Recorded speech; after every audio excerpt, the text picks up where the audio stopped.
नांदेडच्या लोहा तालुक्यामध्ये मराठा ओबीसी वाद हा पेटलाय। रिसन गावामध्ये मराठा विरुद्ध ओबीसी संघर्ष शाळेतील शिक्षकांची मराठा आरक्षणाविरोधात याचिका आहे। प्राध्यापक मनोहर धोंडेंविरोधात मराठा समाज आक्रमक झालेला आहे। प्राचार्यांची ही लढाई कायदेशीर आहे। ओबीसी बांधवही आता या मुद्द्यावर आक्रमक झालेले आहेत। आता मराठा संस्था चालक असलेल्या शाळेत ओबीसींच्या विद्यार्थ्यांना शिक्षण देणार नाही अशी आक्रमक भूमिका ओबीसी समाजानं सुद्धा घेतलेली। आढावा घेतला आपले प्रतिनिधी कमलाकर बिरादार यांनी।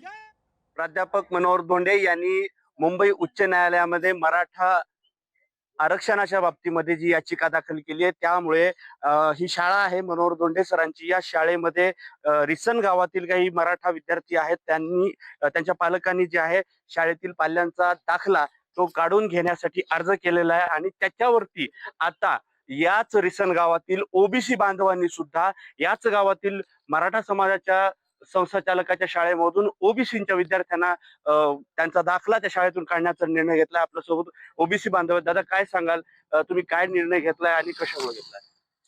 निर्णय याच्यामुळेच घेतलेला आहे की जातीयता निर्माण होऊ नये आणि आपला मराठा आरक्षणाला विरोध बिलकुलच नाही। हा, त्यांना जेवढं आरक्षण दिले ते आरक्षण त्यांनी घ्यायला पाहिजे आणि जे काय जी आर दाखल केलेला आहे फक्त ओबीसी मधून मराठ्यांना आरक्षण भेटणार नाही हीच भूमिका आहे। याच्या पलीकडे काही दुसरी भूमिकाच नाहीये। बिलकुल 100% त्यांनी तसं कृत्य केल्यानंतर गावगाड्यातला ओबीसी आता पूर्ण ताकदीने जागा झालेला आहे। त्यांची तशी भूमिका असेल तर आमचे बी विद्यार्थी 70-70, 75-75% त्यांच्या प्रत्येक लोहा तालुक्यातल्या शाळेवर संस्थेवर आहेत।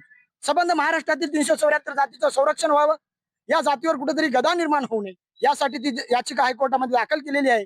त्याचे जर प्रतिसाद असे उमटत असतील तर येणाऱ्या काळामध्ये सुद्धा या लोहा कंधार तालुक्यातून पूर्ण ओबीसी जागा झाल्याशिवाय राहणार नाही या ठिकाणी असा शब्द देतो। नक्कीच जातीय तेढ या ठिकाणी निर्माण होतोय आणि गावगाड्यांचा जो प्रश्न आहे तो ऐरणीवर आलेला आपल्याला पाहायला मिळतोय। यावरती आता सर्वांनी सामंजस्याची भूमिका घेणं आवश्यक असतं। लोकशाही मराठी ऐका, पहा, जागरूक रहा।